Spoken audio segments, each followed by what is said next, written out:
Sudipta, AV নিউজে আপনাদের সকলকে স্বাগত। প্রথমেই চোখ রাখবো নিউজ হেডলাইন্সে।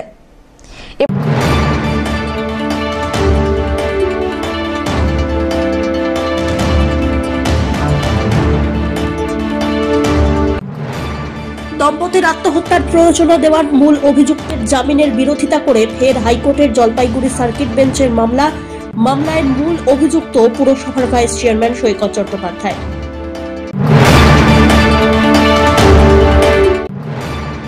বিজেপির পর এবার লোকসভা ভোট প্রচারে জলপাইগুড়ি পুরসভার পুরপ্রধান পাপিয়া পাল ৭ নম্বর ওয়ার্ডে দেওয়াল লিখনের মাধ্যমে প্রচার শুরু তৃণমূলের।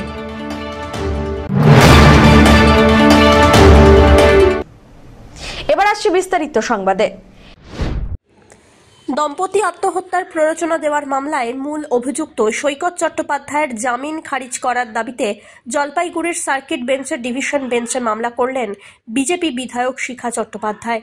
আইনের ওপরে আস্থা আছে, আদালত বিচার করবে, দাবি অভিযুক্তর। গত 2023-এর 1 এপ্রিল জলপাইগুড়ির পান্ডাপাড়ার বাসিন্দা জলপাইগুড়ি পৌরসভার প্রাক্তন ভাইস চেয়ারম্যান অপর্ণা ভট্টাচার্য এবং তার স্বামী আইনজীবী সুবোধ ভট্টাচার্য কীটনাশক খেয়ে আত্মহত্যা করেন।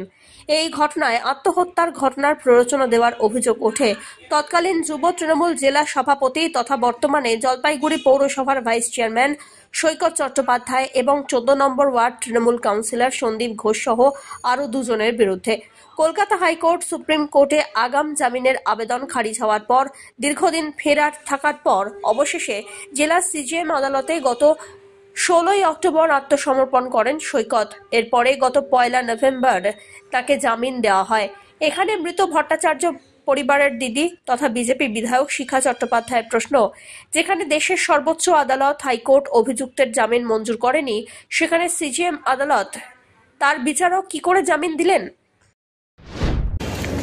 দেখুন, আমরা আদালতের কাছে 1 টাকা নিয়ে এসে সুবিচারটুকু চাই, সেদিন এসেছি আদালতের। কেন, কি চাইছেন? যেভাবে মারা গেছে আপনারা জানেন, দীর্ঘদিন ধরে যে কেস হয়েছে, যে কেস সুপ্রিম কোর্ট থেকে পর্যন্ত দোষীকে তারা নির্দিষ্ট করেছিল, পরবর্তীতে এখানে এসে সেটা কীভাবে উল্টে গেল আমি বুঝতে পারলাম না। যার ফলে আবার আমরা সেই আদালতের কাছে আদালতের দ্বারস্থ হয়েছি, আপনারা পুনরায় বিবেচনা করবেন। বেল রিজেকশনের জন্য অবশ্যই কি মনে হয় সৈকত চ্যাটার্জি কি কারণে জামিন পেল? লোয়ার কোর্টে যেহেতু সুপ্রিম কোর্ট, এটা তো দেখুন আমার বলা সম্ভব না, এটা আদালতের ব্যাপার, কি হয়েছে বিচারাধীন ব্যাপার, জাজরা তারাই বলতে পারবে, আমরা সাধারণ মানুষ। আপনারা সব জানেন এই ইনভেস্টিগেশনটা কিভাবে অ্যাকিউজ পার্সনরা নষ্ট করে দেওয়ার জন্য চেষ্টা করেছিল। সেই জন্য আমরা রিট অ্যাপ্লিকেশান করেছিলাম এবং রিট অ্যাপ্লিকেশানে বিশেষে একজন আইপিএস, সিনিয়র আইপিএসকে দিয়ে তদন্ত হয়েছে। তদন্তের পরে ওদের এগেনস্টে চার্জশিট পড়েছে এবং ঠিকঠাক মতো ইনভেস্টিগেশন হয়েছিল এবং অ্যান্টিসিপেটরি বেল রিজেক্ট করেছিল এই কেসের গুরুত্ব অনুযায়ী। সেই রিজেকশানের পরে অ্যাকিউজ পার্সনরা সুপ্রিম কোর্টে গেছিল, সুপ্রিম কোর্টও রিজেক্ট করে দিয়েছে। তারপরে উইথিন 16 ডেজ ম্যাজিস্ট্রেট বেল দিয়েছে। সেই ম্যাজিস্ট্রেটের বেল অর্ডারটা আমরা জানি যথোপযুক্ত নয়, সেই জন্য ওই অর্ডারটাকে চ্যালেঞ্জ করে আমরা হাইকোর্টে মামলা করেছি। মামলা পরবর্তী শুনানি হবে 3 সপ্তাহ পরে। আমরা আমাদের যেহেতু অ্যাকিউজদের বিরুদ্ধে অ্যালিগেশন আছে, সেই অ্যালিগেশনে অ্যাকিউজরা কি বলে লিখিতভাবে সেটা জমা পড়বে 2 সপ্তাহের মধ্যে। 1 সপ্তাহের মধ্যে তার আবার আমরা রিপ্লাই দেবো। 3 সপ্তাহ পরে এটা হিয়ারিং হবে, বেলটা লোয়ার কোর্ট থেকে যথোপযুক্ত হয়েছে কিনা এবং আইনসম্মত কিনা। অন্যদিকে অভিযুক্ত সৈকত চট্টোপাধ্যায় বলেন, তিনি আইনের ছাত্র, আইনের প্রতি ভরসা আছে, আদালত তার বিচার করবেন।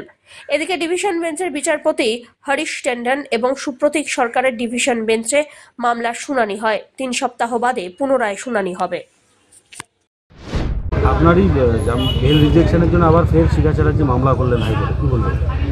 আমি আইনের ছাত্র, আমার আইনের প্রতি আস্থা আছে, ওনারা ওনাদের মতো মামলা করতেই পারেন, মামলা শুনানি হবে, এ নিয়ে এত চিন্তিত হওয়ার কিছু।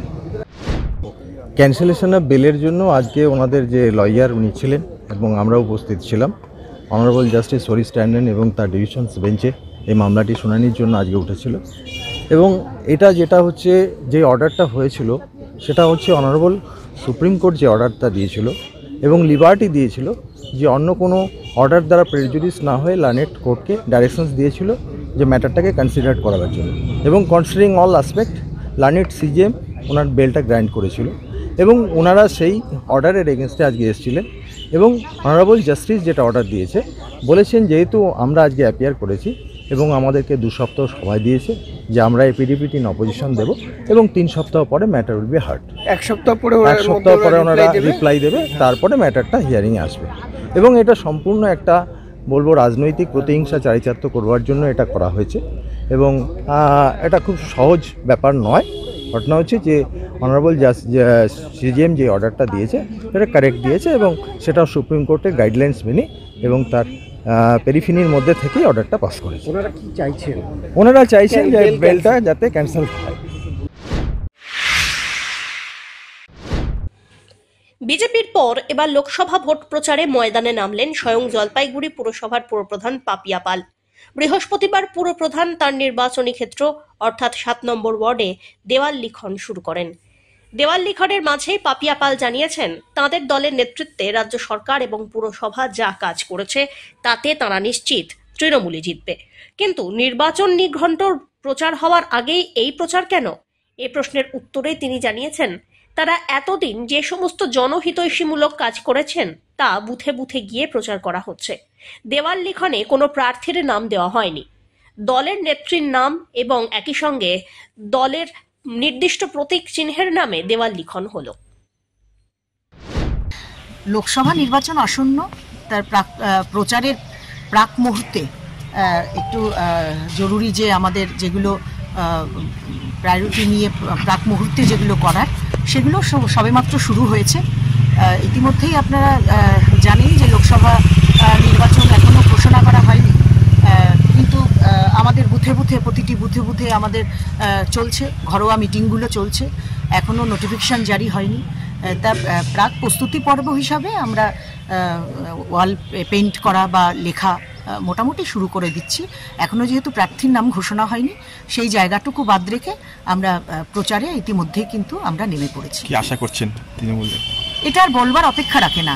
উন্নয়ন থেকে শুরু করে মানুষের পাশে থাকবার যে কর্মসূচি, যে প্রকল্প উনি নিয়েছেন, মানুষ দুহাত ভরে ওনাকে আশীর্বাদ করবেন। অবশ্যই তৃণমূল কংগ্রেস জিতবে। বেঙ্গল সাফারি পার্কে সিংহ এবং সিংহের নামকরণ নিয়ে রাজ্য সরকারকে তুলোধনা করলেন বিচারপতি। রিট পিটিশন নয়, জনস্বার্থ মামলা করে প্রধান বিচারপতির এজলাসে মামলা করার নির্দেশ বিচারপতির। রাজ্যের পক্ষ থেকে সিংহের অ্যাডিশনাল অ্যাডভোকেট জেনারেল নাম বদলে দেওয়ার প্রস্তাব দিয়েছেন। বেঙ্গল সাফারি পার্কে সিংহ ও সিংহের নাম আকবর আর সীতার নাম রাখাতে বিতর্ক সৃষ্টি হয়। জলপাইগুড়ি সার্কিট বেঞ্চে মামলা করে বিশ্ব হিন্দু পরিষদ। বিশ্ব হিন্দু পরিষদের পক্ষ থেকে নাম বদলের আবেদন করা হয়। বিশ্ব হিন্দু পরিষদের মামলাকারীর আইনজীবী সুদীপ্ত মজুমদার বলেন, বিচারপতি সৌগত ভট্টাচার্য সিংহের নামের মামলাটি শুনলেন। বিচারপতি এই মামলাকে পিআইএল হিসাবে বিবেচিত করে প্রধান বিচারপতির এজলাসে পাঠানোর শুনানি দিয়েছেন। সিংহের নামকরণের বিষয়টা কি হলো? সিংহের এই মামলাটাতে উনি বললেন যে এটাকে আলটিমেটলি পাবলিক ইন্টারেস্ট লিটিগেশন হিসেবে ট্রিট করে চিফ জাস্টিসকে পাঠিয়ে দেওয়া হবে শুনতে। স্টেট কিছু কাগজপত্র দিয়েছে, তাতে আমাদের কাছে যে কাগজ ছিল সেই একই মর্মের কাগজ স্টেট জমা দিয়েছে, তাতে কিছু গড়মিল আছে। তার জন্য কোর্টের যেটা বক্তব্য যে ত্রিপুরা জু অথরিটিকেও পার্টি করতে হবে, সেটা পিআইএল বেঞ্চ করবে। আর মোটামুটি কোর্টে আলাপচারিতাতে যা বেরিয়ে এসছে যে পশ্চিমবঙ্গ সরকার চিন্তা ভাবনা করছেন নাম পাল্টানো।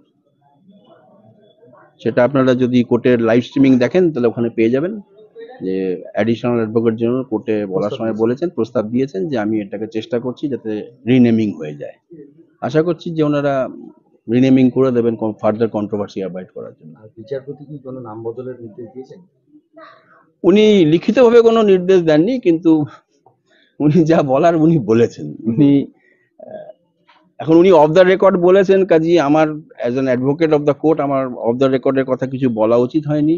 লাইভ স্ট্রিমিং ভিডিওতে আপনারা সব দেখতে পাবেন। উনি তো 10 দিনের একটা ইয়েও দিয়েছেন, মানে কালকের মধ্যে ওটা না উনি 10 দিনের যেটা দিয়েছেন সেটা উনি আমাদেরকে বলেছেন যে আমরা যদি কালকের মধ্যে আর্জি সংশোধন করে দিই, মানে পিটিশন কারেকশন করে দিই, তাহলে রেজিস্টার ওটাকে 10 দিনের মধ্যে চিফ মাননীয় প্রধান বিচারপতির এজলাসে পাঠিয়ে দেবেন। আপনারা কি করবেন? অ্যাডিশনাল অ্যাডভোকেট জেনারেল আদালতকে নাম পাল্টে দেওয়ার প্রস্তাব দেন। রাজ্যের additional advocate general Joyjit Chowdhury জানিয়েছেন, আদালতকে প্রস্তাব দেওয়া হয়েছে সিংহ দুটির নাম পাল্টে দেওয়া হবে। রাজ্য নাম পাল্টানোর চিন্তা ভাবনাও করছে। সিংহের নাম ত্রিপুরা জু অথরিটি দিয়েছিল, সেখানে পশ্চিমবঙ্গ সরকার নাম দেয়নি, কেবল ত্রিপুরা থেকে সিংহ দুটিকে আনানো হয়েছে বলে দাবি করেছেন রাজ্যের পক্ষের উকিল। আমি কালকে বলছিলাম যে এটা রিট পিটিশন কখনোই মেনটেনেবল না, সেটা কোর্ট আজকে মেনে নিয়েছে যে ফর্মে রিট পিটিশন ফাইল হয়েছে, writ petition can not be entertained, number 1। Number 2, যে এই যে সিংহ যে নাম এসছে সেটা হচ্ছে যখন ত্রিপুরাতে জন্মেছিল, ত্রিপুরা যে forest authority, zoo authority, Tripura গভর্নমেন্টের, তারা এই নামটা নামকরণ করেছে সিংহে। State government, state of West বেঙ্গলে কোনো রোলই নেই, শুধু ট্রান্সপোর্টেশনের করেছে অ্যাজ পার দি এক্সচেঞ্জ প্রোগ্রামে, সেটা আমাদের জু অথরিটি সেটা রিসিভ করেছে। আমাদের সেই নামটা নামকরণের সঙ্গে কোনো হিস্ট্রি চার্টে there is no such any relation, সেটা আজকে আমরা ডকুমেন্ট দিয়ে কোর্টকে দেখিয়ে দিয়েছি। নাম্বার 2। নাম্বার 3, আমি কোর্টকে প্রস্তাব দিয়েছি যে যখন এই ধরনের কোনো একটা বিতর্কিত নাম নিয়ে যখন কিছু চলে, যখন একটা স্টেট অফ ত্রিপুরা গভর্নমেন্টের ফরেস্ট ডিপার্টমেন্ট এই ধরনের একটা নামকরণ করেছে, এই ধরনের নাম, সেই নামকে আমরা state government, state of West Bengal, এটাকে রিনেমিং এর আমরা চিন্তা ভাবনা করছি এবং আমরা হয়তো এটাকে রিনেম করব। তো কোর্টকে সেই মর্মে আমি বলেছি state government is contemplating renaming this one lion and one lioness, আমরা সেটা কনসিডার করছি। এবং কোর্ট বলেছে যে এই রিট পিটিশন এন্টারটেইন করা যাবে না, it can be entertained as a PIL by the honourable chief justice of the Calcutta high court. এই মর্মে কোর্ট অর্ডার দিয়েছে। যদি ওনারা পাবলিক ইন্টারেস্ট লিটিগেশনে ট্রান্সফর্ম করতে চায় তাহলে 1 দিনের মধ্যে করবেন, 10 দিনের মধ্যে রেজিস্ট্রি সেটা। উত্তর পূর্ব সীমান্ত রেলওয়ের পক্ষ থেকে নিউ জলপাইগুড়ি বঙ্গাইয়াগাঁও নিউ জলপাইগুড়ি এক্সপ্রেসের আমবাড়ি ফালাকাটা ও বেলাকোবা স্টেশনে নতুন স্টপেজের শুভ উদ্বোধন হয়ে গেল। শুভ উদ্বোধন করলেন জলপাইগুড়ি জেলা সাংসদ জয়ন্ত কুমার রায়। এছাড়াও উপস্থিত ছিলেন কাটিয়ার ডিভিশনের রেলের উচ্চপদস্থ আধিকারিকরা। গ্রিন ফ্ল্যাগ নাড়িয়ে ট্রেনের স্টপেজের উদ্বোধন করলেন সাংসদ জয়ন্ত কুমার রায়।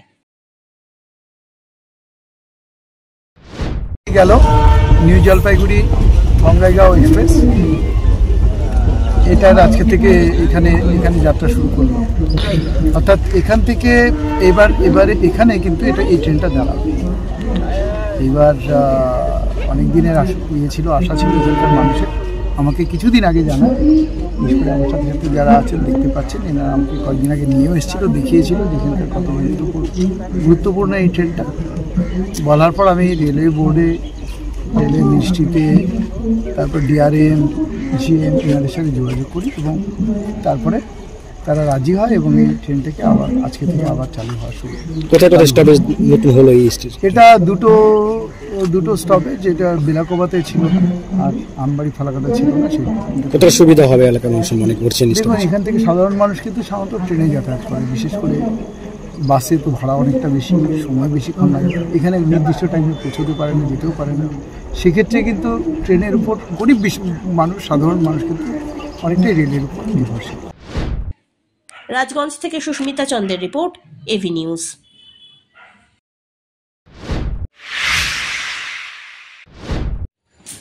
জেলা প্রশাসনের ব্যবস্থাপনায় বৃহস্পতিবার জেলা প্রশাসনের RTC হলে ট্রাফিকিং নিয়ে এক সেমিনারের আয়োজন করা হয়েছিল।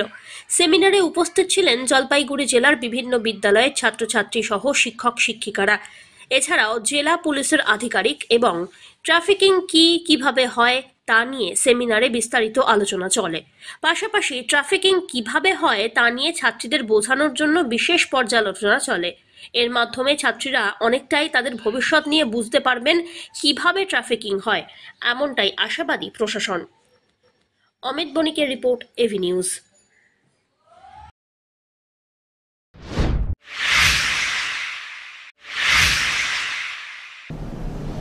নিয়ে নিচ্ছে ছোট্ট একটি বিরতি, ফিরে আসছি বিরতির পর, সঙ্গে থাকুন। পশ্চিমবঙ্গ সরকার যুব কল্যাণ বিভাগের যৌথ উদ্যোগে আয়োজিত শতাধিক যুব কম্পিউটার প্রশিক্ষণ কেন্দ্রগুলির মধ্যে জলপাইগুড়ি সদর যুব কম্পিউটার প্রশিক্ষণ কেন্দ্র একটি। এখানে যুব কল্যাণ বিভাগের নির্ধারিত বিভিন্ন কোর্স রয়েছে, যেমন সিআইটিএ, ডিআইটিএ, সিএফএস, ডিএফএস, অটোক্যাড ইত্যাদি। মাধ্যমিক ও উচ্চ মাধ্যমিক পরীক্ষার্থীরা আবেদনযোগ্য। এখানে একজনকে একটি কম্পিউটারের সাহায্যে অভিজ্ঞ শিক্ষক দ্বারা প্রশিক্ষণ দেওয়া হয়। তাই দেরি না করে নিজের ভবিষ্যৎকে স্বনির্ভর করতে যোগাযোগ করুন শিল্প সমিতি পাড়া, নিয়ার বেগুনটারি, শহীদ লেন যুব কম্পিউটার প্রশিক্ষণ কেন্দ্রে। আরও বিস্তারিত জানতে দেখুন গভর্নমেন্ট ওয়েবসাইট www.wbyouthservice.government.in। ভ্রাম্যমাণ গাড়িতে রক্তদান শিবিরের আয়োজন। শিলিগুড়ি গেটার লায়েন্সের উদ্যোগে জলপাইগুড়ি শহরের থানা মোড় এলাকায় ভ্রাম্যমাণ গাড়িতে চলল রক্তদান প্রক্রিয়া। এই শিবিরে সাধারণ মানুষের উপস্থিতি ছিল চোখে পড়ার মতো। বৃহস্পতিবার সকাল থেকে শুরু হয় কর্মসূচি। অরবিন্দ স্ট্যাচু সংলগ্ন থানা মোড় এলাকায় শিবিরটির আয়োজন করা হয়। শিবিরের মাধ্যমে শিলিগুড়ির যেসব রোগী রক্তের অভাবে সমস্যার সম্মুখীন, তাদের কথা মাথায় রেখেই এই ভ্রাম্যমাণ গাড়িতে রক্তদান শিবিরের আয়োজন করা হয়েছে বলে উদ্যোক্তাদের পক্ষ থেকে জানা গিয়েছে। আমরা এটা জলপাইগুড়ি লায়ন্স ক্লাবের পক্ষ থেকে প্রত্যেকবারই করি। আর আমরা বিশেষ করে এই ব্লাডটা ডোনেট করি হচ্ছে শিলিগুড়িতে করি। এই কারণেই সবাই জলপাইগুড়িতে করে, আমরা শিলিগুড়িতে দেই। কারণ হচ্ছে প্রচুর পেশেন্ট শিলিগুড়িতে যায় বেটার ট্রিটমেন্টের জন্য। সে সময় ওখানে গিয়ে ওরা কোনো রকম ব্লাডের জোগাড় করতে পারে না, সে সময় আমরা এখান থেকে সাপ্লাইটা দিতে পারি। সেই হিসাবে আমরা শিলিগুড়ির তারাই ব্লাড ব্যাংকের সঙ্গে যৌথভাবে প্রত্যেক বছর একটা করে হয় না। অমিত বড়িকের রিপোর্ট, এভি নিউজ।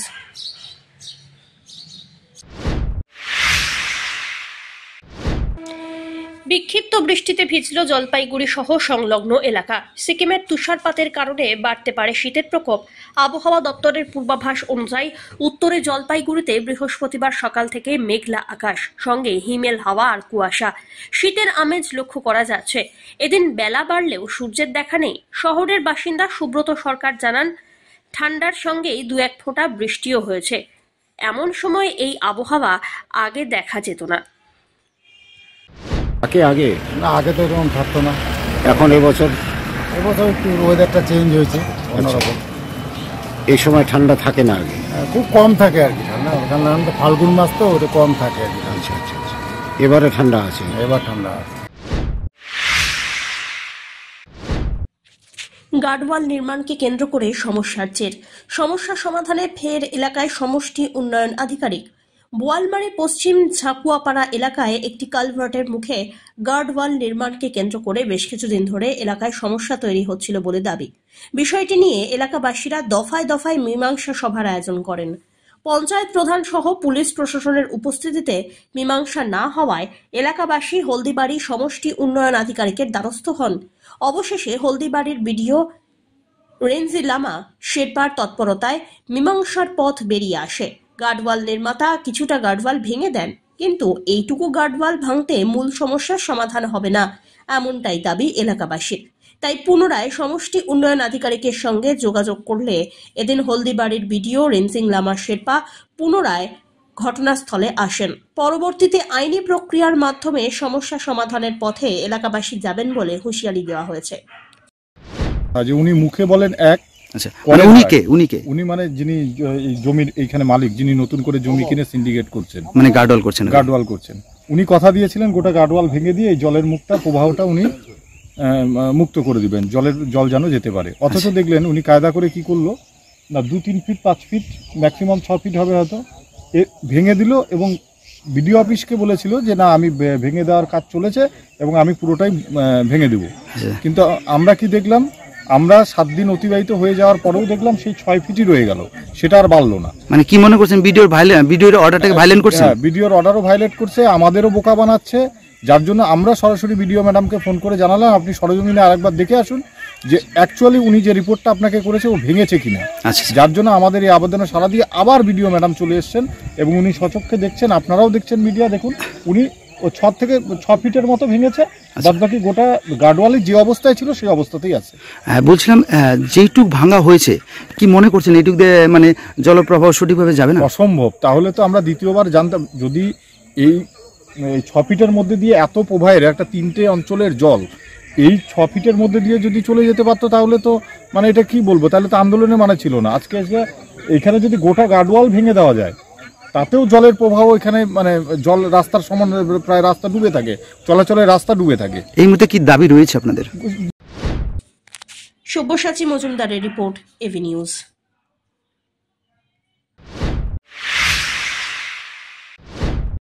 কোথাও নোংরা আবর্জনা স্তূপাকৃত হয়ে পড়ে আছে, আবার কোথাও নদীর জল স্থির সবুজ শ্যাওলার চাদরে ঢাকা। এখানেই শেষ নয়, নদীবক্ষে ভেসে বেড়াচ্ছে বোতল, প্লাস্টিক, বর্জ্য পদার্থ। কোনো কোনো অঞ্চলে আবার নদীর পাড়ে সিমেন্টের পিলার তুলে নির্মাণ কাজ শুরু হয়েছে। এক কথায় ডাম্পিং গ্রাউন্ডে পরিণত হয়েছে জলপাইগুড়ির ধরধরা নদী। এমনই দূষণের ছবি চোখে পড়ল জলপাইগুড়ি 2 নম্বর ওয়ার্ডের রায়কত পাড়ার ধরধরা নদীতে। জলপাইগুড়িতে ধরধরা নদীর জল এখন চোখেই পড়ে না। নদী এবং নদী পাশে সবকিছু অংশে গজিয়ে উঠেছে ঘন কচু বন, জংলি গাছ। নদী পাড়ে থাকা বাঁশঝাড়ের দাপটে জল দেখতেও উকি ঝুঁকি মারতে হয়। নদী যেন পরিণত হয়েছে নালায়। নিষেধাজ্ঞা সত্ত্বেও এলাকার পারিপার্শ্বিক সব নোংরা আবর্জনা এনে ফেলা হয় নদীতে। আশেপাশের বাসিন্দাদের অনেক বাড়ির আবর্জনা এখানে এসে পড়ে। দিনের পর দিন সংস্কারের অভাবে রীতিমতো ডাম্পিং গ্রাউন্ডে রূপান্তরিত হয়েছে জলপাইগুড়ি শহরের বুক দিয়ে বয়ে চলা ধরধরা নদী, যার ফলে দূষণে জেরবার ধরধরা, ছড়াচ্ছে ব্যাপক পরিমাণে রোগ, দূষিত হচ্ছে পরিবেশ। সেখান দিয়ে যাতায়াত করতে পচা দুর্গন্ধে মুখে রুমাল কাপড় জড়িয়ে যেতে হয়। স্থানীয়দের অনেকের অভিযোগ প্রশাসনের নজর নেই এই নদীর দিকে, দুর্গন্ধে টেকা দেয়। তবে এই নদীর সংস্কার কবে হবে, কবে নিজের প্রাণ ফিরে পাবে ধরধরা, প্রশ্ন উঠছে বারবার। সময় এখানে ওই অনেক বিস্তীর্ণ এলাকার থেকে জল এসে নামে, তখন নদীটা বেশ ভরপুর থাকে এবং পরিষ্কারও থাকে। এবং আস্তে আস্তে আস্তে আস্তে জল যখন কমে যায়, বর্ষার অফ সিজনে আর কি, তখন নদীটা এরকম সংকীর্ণ হয়ে যায়। এই নোংরা আবর্জনা আগরুম বাগরুম আশেপাশে এদিক ওদিক থেকে কিছু সাইডে ফেলে, কিছু পুজোর সামগ্রী নদীতে বিসর্জন যায়। যেহেতু স্রোত নেই সেহেতু আটকে যায়, ওটা ভেসে যেতে পারে না বেশি দূর।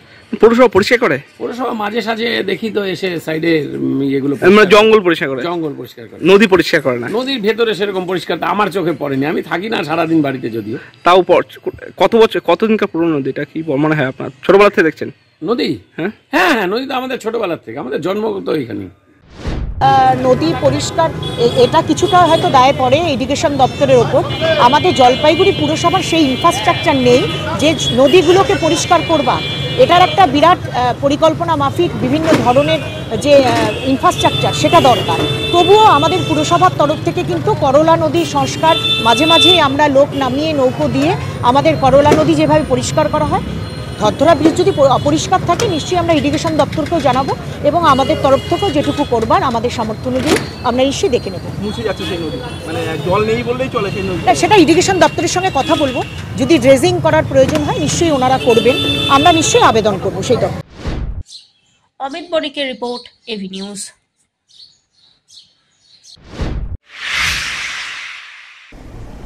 শেষ করবার আগে নিউজ হেডলাইন্স আরো একবার।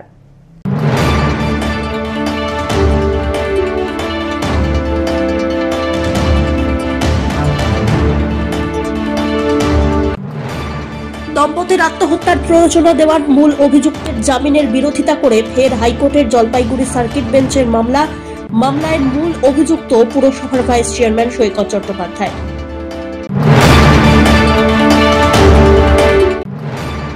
বিজেপির পর এবার লোকসভা ভোট প্রচারে জলপাইগুড়ি পুরসভার পুরপ্রধান পাপিয়া পাল 7 নম্বর ওয়ার্ডে দেওয়াল লিখনের মাধ্যমে প্রচার শুরু তৃণমূলের।